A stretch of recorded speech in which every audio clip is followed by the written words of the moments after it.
Salut, aujourd'hui on va voir comment dropper en skate. C'est vraiment impressionnant.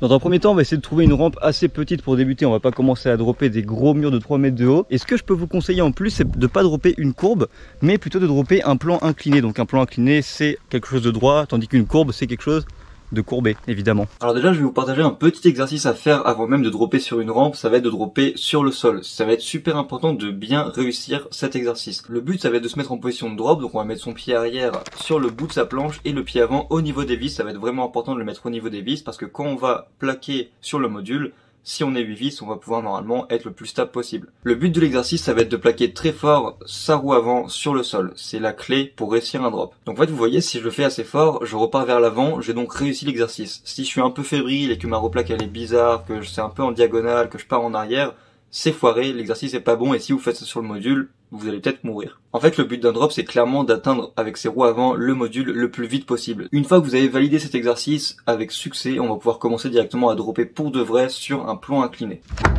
Donc la première étape, ça va être de venir positionner son tail contre le module et de placer son pied arrière sur le tail et son pied avant au niveau des vis encore une fois pour bien pouvoir replaquer sur le module. Vous voyez que mon pied arrière est pas à 100% sur le skate, mon talon est sur le module, c'est ce qui me permet en fait de pas tomber finalement. Et là ça va être le moment de se lancer. Alors la technique ultime c'est d'envoyer tout son corps en avant. Là vous voyez typiquement vu que j'atteins pas le sol assez vite, mes roues arrière vont rouler vers l'arrière et c'est ça qui va faire que je vais tomber. Tandis que là si je vais assez vite, mes roues avant atteignent très vite le sol et du coup je vais vers l'avant en fait parce que mes roues arrière ne sont plus toutes seules sur le sol. Donc l'objectif c'est très clairement d'atteindre le plus vite possible le module avec les roues avant. Regardez bien sur ce plan, on voit clairement que j'envoie tout mon corps en avant, tout mon poids va vers l'avant. Ce qu'il faut comprendre, c'est que quand on est dans la position initiale, le skate est tenu par le tail sur le module. Mais dès lors que vous décollez votre tail pour commencer à dropper, c'est vos roues arrière qui sont sur le module. Et forcément, vu que c'est en descente, ça va zipper. C'est pour ça qu'il faut vite, le plus vite possible, rattraper ses roues avant sur le module. Une fois qu'on a maîtrisé les deux exercices précédents, on va pouvoir passer sur la courbe. C'est exactement la même chose, la même position de pied, le même mouvement, sauf que ça fait un petit peu plus peur parce que c'est plus raide forcément. Si vraiment vous avez peur, vous pouvez aussi demander à quelqu'un de venir en bas de la rampe et de vous tenir. Comme ça, si jamais vous devez tomber, cette personne pourra vous assurer et vous rattraper. Moi, personnellement, c'est comme ça que j'ai appris. C'est vraiment la meilleure technique. C'est tout pour cette vidéo. J'espère que vous aurez kiffé quand même. Si vous avez des questions, n'hésitez pas à les poser. Et on se dit à très bientôt. Abonne-toi si c'est pas déjà fait.